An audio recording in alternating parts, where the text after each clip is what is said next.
Hello everyone, welcome back to another video from bio edu hub. और इस video में हम बात करने वाले हैं बायोडाइवर्सिटी कंजर्वेशंस के बारे में। इस पर्टिकुलर वीडियो में हम बात करेंगे बायोडाइवर्सिटी को कंजर्व करने की ज़रूरत क्यों पड़ती है। सबसे पहले हम देखेंगे एंड ऐसे कौन कौन से स्ट्रेटजीज़ हैं जो हम यूज़ कर सकते हैं बायोडाइवर्सिटी के कंजर्वेशन के लिए। इसके बारे में आपने थोड़ा बहुत तो देखा होगा, बायोडाइवर्सिटी कंजर्वेशन लोअर क्लासेस में आपने पढ़ा होगा, और इस क्लास में हम उसको थोड़ा सा और डिटेल में डिस्कशन करेंगे। तो चलिए शुरू करते हैं। सबसे पहले हम बात करेंगे हमें बायोडाइवर्सिटी कंजर्व करने की ज़रूरत क्यों पड़ेगी। जैसे कि हमने पिछले कुछ वीडियोस में देखा था कि बायोडाइवर्सिटी क्या होता है। हमारे चारों तरफ, हमारे पूरे अर्थ में जितना डाइवर्सिटी प्रेजेंट है, मतलब diverse number of plant and animal, इनका जो डाइवर्स नंबर है, टोटल स्पीसीज़ के बारे में भी हम बात कर रहे थे, 1.7 टू 1.8 मिलियन स्पीसीज मिलते हैं पूरे वर्ल्ड वाइड। ये जो बायोडाइवर्सिटी हमारे अर्थ में प्रेजेंट है, हम उन्हें कंजर्व क्यों करना चाहते हैं। इसके लिए तीन अलग अलग रीजंस दिए गए हैं, या फिर आप ऐसे मान सकते हो तीन कैटेगरी के इंडिविजुअल प्रेजेंट हैं, एनवायरमेंटलिस्ट प्रेजेंट है, जो कि अपना अपना व्यू दे रहे हैं। इनको हम तीन तरह से क्लासीफाई कर सकते हैं। तीन ब्रॉड रीजंस होते हैं। सबसे पहला रीज़न है ब्रॉडली यूटिलिटेरियन रीज़न, जिसके बारे में कि हम आगे डिस्कशन करेंगे। उसके बाद है नैरोली यूटिलिटेरियन रीज़न, एंड उसके बाद है कुछ एथिकल रीजंस। तो ये तीन अलग अलग रीजंस हैं जिसको कि अलग अलग तरह के एनवायरमेंटलिस्ट बिलीव करते हैं कि ये रीजंस की वजह से हमें बायोडाइवर्सिटी को कंजर्व करना चाहिए। तो सबसे पहले हम बात करेंगे ब्रॉडली यूटिलिटेरियन रीजंस के बारे में। नाम से क्या पता चल रहा है कि इसमें ब्रॉड यूटिलाइजेशन हो रहा होगा किसी भी चीज़ का।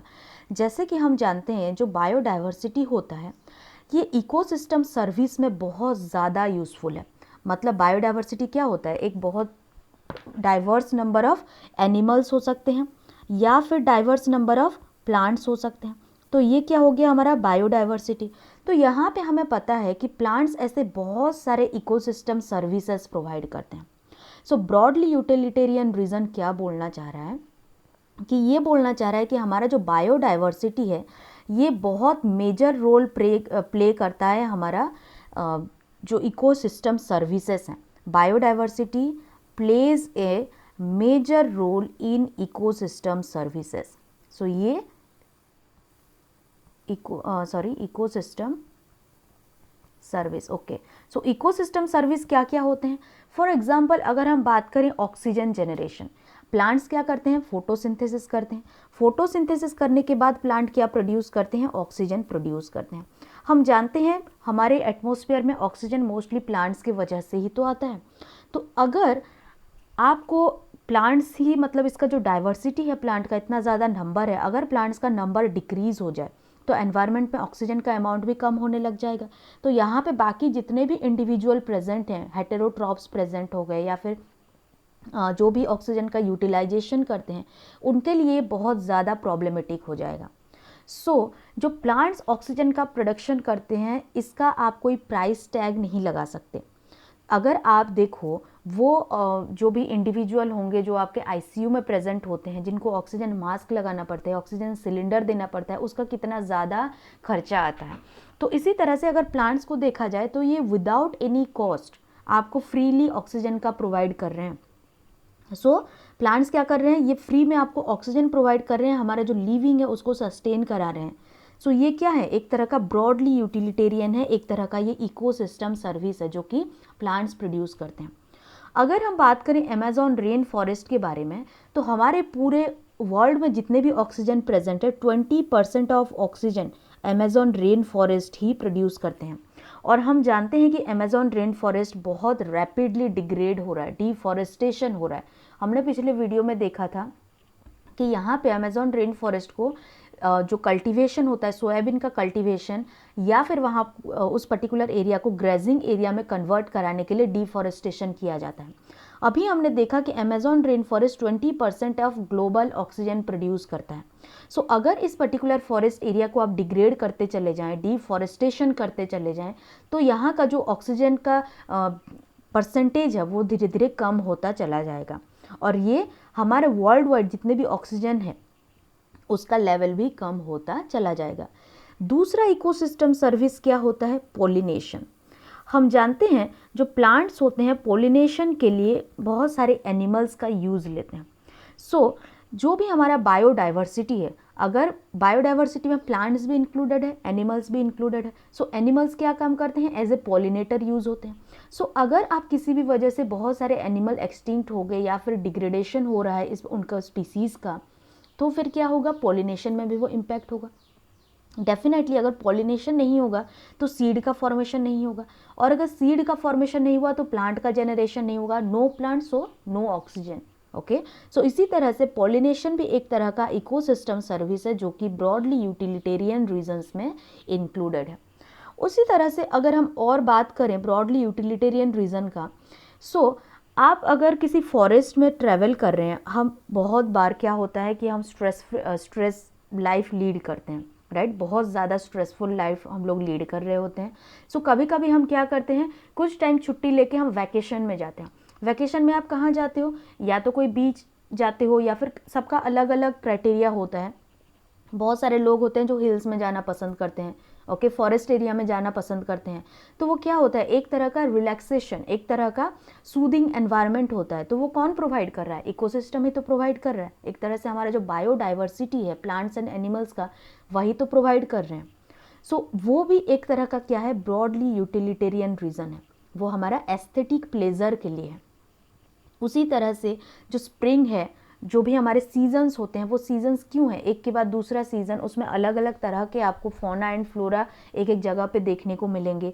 सो वो क्यों आ रहे हैं? हमारा जो बायोडाइवर्सिटी है, एक तरह से हमारा बायोडाइवर्सिटी अर्थ में प्रेजेंट है, जिसकी वजह से कि बैलेंस मेंटेन्ड है। ओके, सो उसको एक तरह से आप मान सकते हैं ये एस्थेटिक प्लेजर्स के लिए भी हम यूज़ करते हैं। तो ये था कुछ ब्रॉडली यूटिलिटेरियन रीज़न, जहाँ पे कि हमने सबसे पहले क्या देखा था? अमेज़न रेन फॉरेस्ट के बारे में देखा था, या फिर हम बात कर रहे थे ऑक्सीजन प्रोडक्शन के बारे में। दूसरा हम बात कर रहे थे पॉलिनेशन के बारे में। तीसरा पॉइंट हम ये बात किए एस्थेटिक रीजंस। ओके, सो ये तीनों पॉइंट आपको अगर पूछा जाए ब्रॉडली यूटिलिटेरियन कैटेगरी में, तो इन तीनों को आपको मेंशन करना है। दूसरा बात करते हैं नैरोली यूटिलिटेरियन रीजन। सो नैरोली यूटिलिटेरियन का मतलब क्या है? जहां हम डायरेक्ट बेनिफिट लेते हैं कोई भी बायोडाइवर्सिटी से। फॉर एग्जांपल ह्यूमंस बहुत सारा बेनिफिट्स लेता है। अगर हम बात करें हम फॉरेस्ट से क्या क्या बेनिफिट लेते हैं, सबसे पहला प्लांट से हमें फूड मिलता है, फॉरेस्ट से हमें फूड मिलता है, जैसे कि सीरियल्स होते हैं, पल्सेस होते हैं, बहुत सारे फ्रूट्स होते हैं, ये हमारे प्लांट्स प्रोड्यूस करते हैं। दूसरा क्या है? फायरवुड। फायरवुड भी हमें कहाँ से मिलता है? ये फॉरेस्ट से ही मिलता है। एक तरह से फॉरेस्ट भी हमारा बायोडाइवर्सिटी है। उसी तरह से बहुत सारे फाइबर्स भी हमें मिलते हैं। उसी तरह से बहुत सारे कंस्ट्रक्शन मटेरियल्स हैं, फॉर एग्जांपल लार्ज वुड्स हो गए, ट्विग्स हो गए, तो ये सारे कंस्ट्रक्शन में यूज़ होते हैं, और उनको भी हम बहुत सारे प्लांट्स प्रोडक्ट से लेते हैं। इंडस्ट्रियल प्रोडक्ट्स भी बहुत सारे होते हैं, जहाँ से कि हम क्या करते हैं? प्लांट प्रोडक्ट होते हैं। सो अगर हम ड्रग्स के बारे में बात करें, मेडिसिनल प्लांट्स के बारे में बात करें, तो हमारे पास जितने भी ड्रग्स प्रेजेंट हैं, मोर देन 25% ऑफ ड्रग हमें करंटली जितने मार्केट में अवेलेबल होते हैं, वो सारे के सारे प्लांट प्रोडक्ट हैं। प्लांट के किसी ना किसी केमिकल को एक्सट्रैक्ट किया गया है, और उसी से हमें क्या बनाया गया है? मेडिसिन्स बनाए गए हैं। सो ये क्या है? डायरेक्ट बेनिफिट्स हैं, हम डायरेक्टली बेनिफिट ले रहे हैं। जैसे कि हमने ब्रॉडली यूटिलिटेरियन रीजन में देखा था, हम इनडायरेक्ट बेनिफिट ले रहे थे, जैसे कि एस्थेटिक वैल्यूज़ हो गया, पॉलिनेशन हो गया, हमें एक तरह से इनडायरेक्टली बेनिफिट कर रहा था वो चीज़ें। लेकिन यहाँ पे नैरो यूटिलिटेरियन में क्या देख रहे हैं हम? जहाँ पे कि हमें डायरेक्टली बेनिफिट मिल रहा है इकोसिस्टम से। ओके, सो इसी तरह से अगर हम बात करें तो 25% ऑफ 25,000, ओके, 25,000 प्लांट स्पीसीज जो हैं वो कंट्रीब्यूट करते हैं ट्रेडिशनल मेडिसिन में। जैसे कि आप जानते हैं बहुत सारे आयुर्वेदिक मेडिसिन होते हैं जो कि प्लांट प्रोडक्ट बेस्ड होते हैं। डायरेक्टली आइदर प्लांट का रूट यूज़ होता है, लीफ यूज़ हो सकता है, उसका स्टेम भी यूज़ होता है, और कभी कभी उनके फ्लावर्स भी यूज़ होते हैं। तो ये सारे प्लांट प्रोडक्ट्स होते हैं जो कि कहाँ यूज़ हो सकता है? ट्रेडिशनल मेडिसिन में भी यूज़ हो सकता है। यहाँ पे एक और इम्पॉर्टेंट चीज़ के बारे में हम डिस्कशन कर सकते हैं। हमारे पास जितने भी बायोडाइवर्सिटी हैं, अभी तक हम सारे प्लांट्स, एनिमल्स, माइक्रो ऑर्गेनिज्म इनके बारे में स्टडी नहीं कर पाए हैं। लेकिन अगर हम किसी भी प्लांट स्पीसीज़ के बारे में उसके मॉलिक्यूलर लेवल पे स्टडी करें, या फिर उसके जेनेटिक लेवल पे स्टडी करें, या फिर स्पीसीज़ लेवल पे स्टडी करें, जैसे कि हमने सबसे स्टार्टिंग में देखा था बायोडाइवर्सिटी के अलग अलग रीजन्स होते हैं। स्पीसीज डाइवर्सिटी होता है, जेनेटिक डाइवर्सिटी होता है, मॉलिक्यूलर डाइवर्सिटी होता है। सो इनके बारे में जैसे जैसे हम डिटेल में स्टडी करते चले जाएंगे, हमें और भी इनका यूज़ पता चलेगा, हम और भी अच्छी तरह से इन स्पीसीज़ का यूज़ कर सकते हैं। हमने क्या देखा अभी कि जितने भी हमारे पास ऑर्गेनिजम्स प्रेजेंट हैं, बायोडाइवर्सिटी प्रेजेंट है, उनका हम किस तरह से नैरोली यूटिलिटेरियन रीजन के साथ कंजर्वेशन स्ट्रेटेजीज बना सकते हैं। अभी हम बात कर रहे थे molecular, genetic and species level diversity. अगर इन सबको हम एक्सप्लोर करें, जो कि काफ़ी ज़्यादा बेनिफिट प्रोवाइड करेगा, जो भी हमारे अभी मेडिसिन्स हो गए या फिर बाकी जितने फूड प्रोडक्ट्स हो गए उन सारे में। इसको हम क्या बोलते हैं? बायो प्रोस्पेक्टिंग बोलते हैं। बायो प्रोस्पेक्टिंग क्या होता है? बायो प्रोस्पेक्टिंग एक ऐसा ब्रांच है, ये एक ऐसा टेक्निक है जहाँ पे कि आप एक पर्टिकुलर स्पीसीज़ का molecular, genetic and species level पे इनको स्टडी करते हैं। ये हो गया बायो प्रोस्पेक्टिंग। और बायो प्रोस्पेक्टिंग के लिए आप कहाँ जाते हैं? मोस्टली हम हॉटस्पॉट्स को यूज़ करते हैं।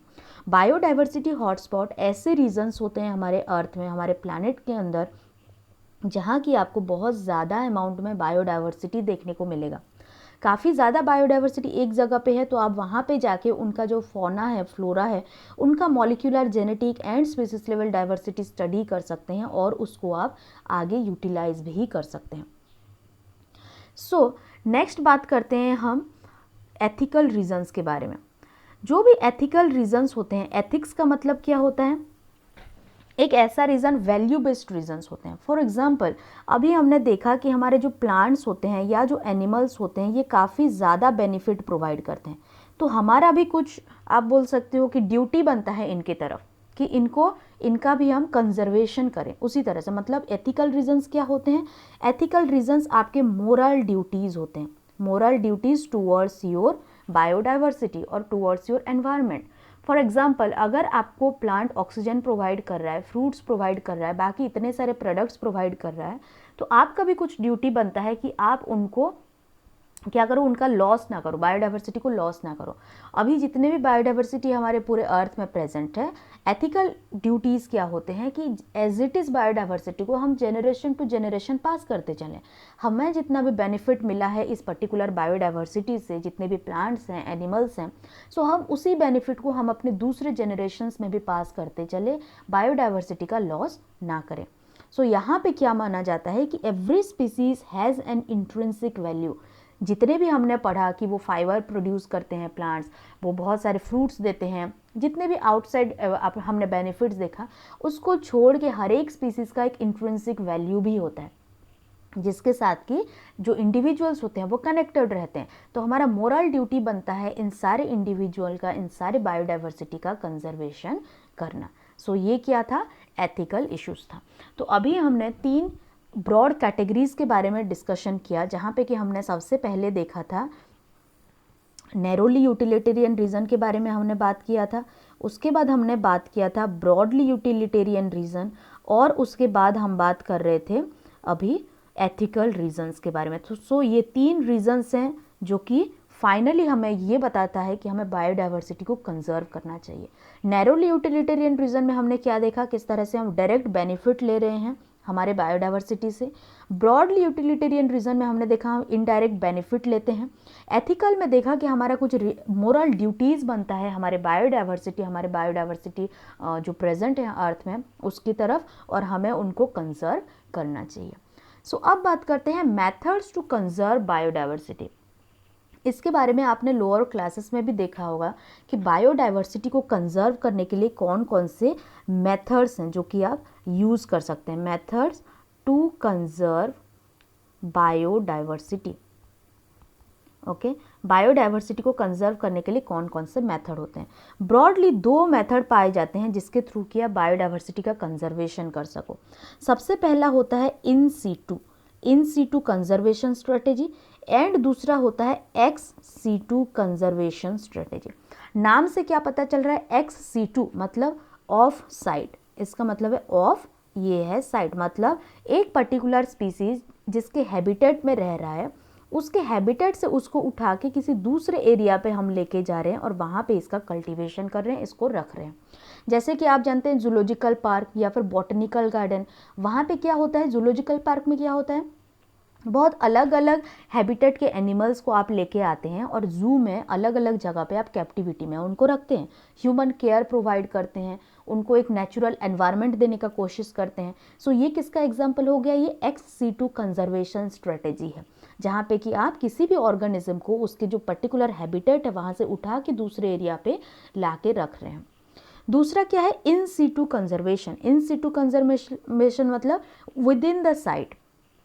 अब जैसे कि मान लो यहाँ पे एक हैबिटेट के बारे में हम बात कर रहे थे, इसी का एग्जांपल ले लेते हैं। सो इसी हैबिटेट के अंदर कुछ रेस्ट्रिक्शन लगा देंगे हम। जैसे कि मान लो एक ऐसा हैबिटेट है, बायोस्फीयर रिजर्व हो गया। सो वहाँ पे हम क्या कर रहे हैं, एक पर्टिकुलर हैबिटेट को हम मार्क कर रहे हैं और यहाँ पे कुछ रेस्ट्रिक्शन लगा रहे हैं कि यहाँ पे ह्यूमन एक्टिविटीज़ अलाउड नहीं होगा, यहाँ से आप वुड कट नहीं कर सकते, इसके अंदर ह्यूमन एंटर नहीं कर सकते। सो ये कुछ स्ट्रेटेजीज होते हैं। सबसे पहले हम कुछ रूल्स फॉलो करते हैं तो उसके वजह से क्या हो जाता है, अपने आप यहाँ पे जितने भी स्पीसीज प्रेजेंट होंगे उनका अपने आप ही कंजर्वेशन हो जाएगा। इस बायोडाइवर्सिटी का ऐसे ही कंजर्वेशन हो सकता है। सो अभी हम एक एक करके दोनों के बारे में डिस्कशन करने वाले हैं। सबसे पहले हम बात करेंगे इन सीटू कंजर्वेशन स्ट्रेटेजी के बारे में। सो इन सीटू का मतलब क्या है, with in the site, site के अंदर ही हम क्या कर रहे हैं, इनको कंजर्व कर रहे हैं। सो जितने भी स्पीसीज हैं, okay, number of species to be saved from extinction, जितने भी स्पीसीज को हमें एक्सटिंक्शन से बचाना है, इनसे ज़्यादा हमारे पास क्या है, इनसे मतलब ये जो जितने भी स्पीसीज हैं जिनको थ्रेट है, ओके, जिनका कि हमें लग रहा है कि ये जो स्पीसीज हैं ये अभी एक्सटिंक्ट हो सकते हैं। सो इसका नंबर काफ़ी ज़्यादा है, बहुत ज़्यादा नंबर है इनका, जितना कि हमारे पास रिसोर्सेस प्रेजेंट नहीं है। अभी जैसे कि हमें क्या करना है, एक्स सीटू कंजर्वेशन में हम क्या देख रहे थे कि उस स्पीसीज़ को ऑफ साइट में लेके हम कंजर्व कर रहे थे, लेकिन उसके लिए क्या चाहिए, इतना रिसोर्स चाहिए कंजर्वेशन के लिए। सो यहाँ पे जितने बहुत ज़्यादा स्पीसीज ऐसे हैं जिनको कि एक्सटिंक्शन का थ्रेट है, जो कि नियर फ्यूचर में एक्सटिंक्ट हो सकते हैं। सो बहुत ज़्यादा स्पीसीज़ हैं, तो उनको हम क्या करते हैं, जहाँ पे वो रह रहे हैं उसी पर्टिकुलर एरिया को ही हम कवर कर लेते हैं, सो दैट कि ये वहीं पे ही रहें और वहाँ पे इनका जो थ्रेट है ये धीरे धीरे कम होता चला जाए। सो यहाँ पे इनको क्या मिलता है, मैक्सिमम प्रोटेक्शन मिलता है। और मैक्सिमम प्रोटेक्शन किनको चाहिए, मोस्टली जो बायोडाइवर्सिटी हॉटस्पॉट्स होते हैं वहाँ के जो स्पीसीज होते हैं उनको हम इन सीटू कंजर्वेशन के थ्रू मैक्सिमम बेनिफिट प्रोवाइड कर सकते हैं। क्योंकि बायोडाइवर्सिटी हॉटस्पॉट में हमें क्या देखने को मिलता है, यहाँ पे बहुत सारे ऐसे एंडेमिक स्पीसीज देखने को मिलते हैं। यहाँ का जो स्पीसीज डाइवर्सिटी है ये बहुत वास्ट है।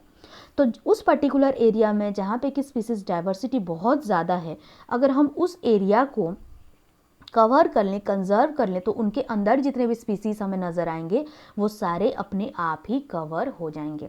सो हॉटस्पॉट को अगर हम इन सीटू कंजर्वेशन के थ्रू ले लेंगे तो इसके अंदर जो भी एंडेमिक स्पीसीज प्रेजेंट होगा वो एंडेमिक स्पीसीज भी हमारे प्रोटेक्शन के अंडर आ जाएगा। अब सवाल ये उठता है कि एंडेमिक स्पीसीज क्या होते हैं। एंडेमिक स्पीसीज एक ऐसा स्पीसीज है जो कि एक पर्टिकुलर हैबिटेट में ही आपको देखने को मिलेगा, दूसरे हैबिटेट में ये देखने को नहीं मिलेंगे। फॉर एग्जांपल हमारे पास बहुत सारे बायोडाइवर्सिटी हॉटस्पॉट प्रेजेंट हैं। जैसे कि मान लो हिमालयज़ को बात करते हैं, हिमालयज़ में आपको ऐसे बहुत सारे स्पीसीज मिलेंगे जो कि सिर्फ और सिर्फ हिमालयज़ रीजन में ही मिलेंगे। बहुत सारे प्लांट ऐसे होंगे जो सिर्फ और सिर्फ हिमालय एरिया में मिलेंगे, बाकी दूसरे एरिया में आपको देखने को नहीं मिलेगा। तो उनको हम क्या बोलते हैं, एंडेमिक स्पीसीज बोलते हैं। तो अगर हम बायोडाइवर्सिटी हॉटस्पॉट को प्रिजर्व करते हैं तो हम किसे प्रिजर्व करेंगे, इनडायरेक्टली जो एंडेमिक स्पीसीज वहाँ पे प्रेजेंट है उन एंडेमिक स्पीसीज को भी प्रिजर्वेशन करेंगे। सो यहाँ पे इसी कॉन्सेप्ट पे बेस करके बहुत सारे हॉटस्पॉट बनाए गए, बायोडाइवर्सिटी हॉटस्पॉट, और वहाँ उनको क्या किया गया, प्रिजर्वेशन कर लिया गया। फॉर एग्जांपल सबसे पहले पूरे वर्ल्ड वाइड 25 बायोडाइवर्सिटी हॉटस्पॉट को आइडेंटिफाई किया गया था। वो पर्टिकुलर एरिया जहाँ पे कि आपको सबसे ज़्यादा स्पीसीज डाइवर्सिटी देखने को मिल रहे थे, उनको हम क्या बोलते हैं, बायोडाइवर्सिटी हॉटस्पॉट बोलते हैं। और सबसे पहले 25 बायोडाइवर्सिटी हॉटस्पॉट को आइडेंटिफाई किया गया था। उसके बाद जैसे ही जो थ्रेट है, एक्सटिंक्शन का थ्रेट है, ये फिर भी चलता रहा, तो उसको और 9 बायोडाइवर्सिटी हॉटस्पॉट को ऐड कर दिया गया। और अभी जो रिसेंटली हमारे पास टोटल बायोडाइवर्सिटी हॉटस्पॉट है वो वर्ल्ड वाइड 34 है। अगर हम इंडिया एंड इसके आसपास के एरियाज़ के बारे में बात करें तो यहाँ पे आपको कुछ बायोडाइवर्सिटी हॉटस्पॉट मिलेगा। For example western Ghat hotspot, okay, जो वेस्टर्न घाट है हमारे पास इंडिया में, वेस्टर्न घाट एंड श्रीलंका, ये दोनों एरिया मिला के एक हॉटस्पॉट होता है। उसके बाद हमारा इंडो बर्मा रीजन, जो कि इंडिया के पास इंडिया का कुछ हिस्सा, और जो बर्मा है इंडो बर्मा रीजन, वहाँ का हिस्सा कुछ है। उसके साथ साथ जो हिमालयाज़ है, ये भी एक तरह का क्या है, हमारे पास बायोडाइवर्सिटी हॉटस्पॉट है। और ये सारे विद इन प्रोटेक्शन है, बहुत ज़्यादा यहाँ पे एक्टिविटीज़ अलाउ नहीं किया जाता, ह्यूमन एक्टिविटीज़ को अलाउ नहीं किया जाता। कुछ एरियाज़ ऐसे मिलेंगे आपको हिमालयज़ में जहाँ पे कि ह्यूमन एंट्री ही बैन होगा। ओके, सो अगर हम इन 34 बायोडाइवर्सिटी हॉटस्पॉट के बारे में बात करें तो यहाँ पे क्या देखने को मिलेगा, ये जितने हॉटस्पॉट हैं ये टोटल अर्थ के 2% लैंड एरिया को कवर करते हैं। ये छोटे छोटे क्वेश्चंस हैं जो भी हम डिस्कस कर रहे हैं, यहाँ पे सारे इंपॉर्टेंट क्वेश्चंस हैं, तो सबको ध्यान से सुन लेना। सो 34 हॉटस्पॉट हमारे पास प्रेजेंट है, तो 34 हॉटस्पॉट पूरे अर्थ का कितना परसेंट एरिया कवर कर रहे हैं, 2% लैंड एरिया कवर कर रहे हैं। लेकिन जैसे ही हम लोग बात कर रहे हैं, ये हॉटस्पॉट रीजन है, मतलब यहाँ पे काफ़ी ज़्यादा अमाउंट में बायोडाइवर्सिटी मिलेगा। सो भले ही ये 2% लैंड एरिया कवर कर रहे हों, लेकिन यहाँ का जो स्पीसीज डाइवर्सिटी है, मतलब जो नंबर ऑफ स्पीसीज यहाँ पे है, ये बहुत ही ज़्यादा आपको देखने को मिलेगा। सो ये माना जा रहा है कि अगर हॉटस्पॉट का कंजर्वेशन हम सही से करें, जितने भी बायोडाइवर्सिटी हॉटस्पॉट है उसका अगर हम कंजर्वेशन ध्यान से करें, तो इसका जो एक्सटिंक्शन रेट है जो अभी चल रहा है, जिस रेट से अभी स्पीसीज़ का एक्सटिंक्शन हो रहा है, वो रिड्यूस हो सकता है 30%। मतलब अभी जितने भी एक्सटिंक्शन का रेट हो रहा है, हम जैसे पिछले वीडियो में भी हम बात कर रहे थे कि बहुत ज़्यादा एक्सटिंक्शन का रेट है, उसको रिड्यूस किया जा सकता है अप टू 30%। अगर हम इंडिया के बारे में बात करें, सो इंडिया में आपको बहुत ज़्यादा हॉटस्पॉट देखने को मिलेगा, कुछ बायोस्फीयर रिजर्व्स देखने को मिलेंगे, कुछ नेशनल पार्क्स देखने को मिलेगा, कुछ वाइल्ड लाइफ सेंचुरी देखने को मिलेगा। इसका डाटा कभी कभी पूछ लिया जाता है। सो इंडिया में आपको टोटल 14 बायोस्फीयर रिजर्व देखने को मिलेंगे, जिस पर्टिकुलर एरिया में क्या किया गया है, कंजर्व किया गया है बहुत सारे स्पीसीज़ को बायोडाइवर्सिटी हॉटस्पॉट में। उसके साथ साथ आपको 90 नेशनल पार्क देखने को मिलेगा। आप खुद इसके बारे में गूगल में सर्च कर सकते हैं, कुछ नेशनल पार्क का एग्जाम्पल आप देख सकते हैं, कुछ बायोस्फीयर रिजर्व का एग्जाम्पल आप देख सकते हैं। उसी तरह से आपको टोटल 448 वाइल्ड लाइफ सेंचुरीज मिलेंगे। ओके, ये कुछ डाटा हैं जो कि आपसे बार बार पूछा जाता है, आपके बोर्ड में भी पूछा जाता है और आपके नीट में भी ये आते रहते हैं। नेक्स्ट बात करते हैं, यहाँ पे जो कंजर्वेशन अब हमने देखा, हम बात कर रहे हैं इन सीटू कंजर्वेशन के बारे में। सो इन सीटू कंजर्वेशन हम किस तरह से कर सकते हैं, आइदर हम बायोस्फीयर रिजर्व बना सकते हैं या फिर हम बना सकते हैं नेशनल पार्क बना सकते हैं। एक पर्टिकुलर एरिया को अगर आप नेशनल पार्क कंसिडर कर देते हैं तो उस पर्टिकुलर एरिया में क्या होगा, ह्यूमन एक्टिविटी अपने आप ही कम हो जाएंगी। उसके साथ साथ आप क्या कर सकते हैं, वाइल्ड लाइफ सेंचुरीज बना सकते हैं। उसके साथ साथ एक और पॉइंट यहाँ पे आता है, सेक्रेड ग्रूव। सेक्रेड ग्रूव क्या होता है, एक ऐसा रीजन वाइल्ड लाइफ के अंदर या फिर फॉरेस्ट के अंदर जो कि कुछ ह्यूमन के एथिकल वैल्यूज से जुड़े हुए होंगे, सो कल्चरल वैल्यूज से जुड़े हुए होंगे।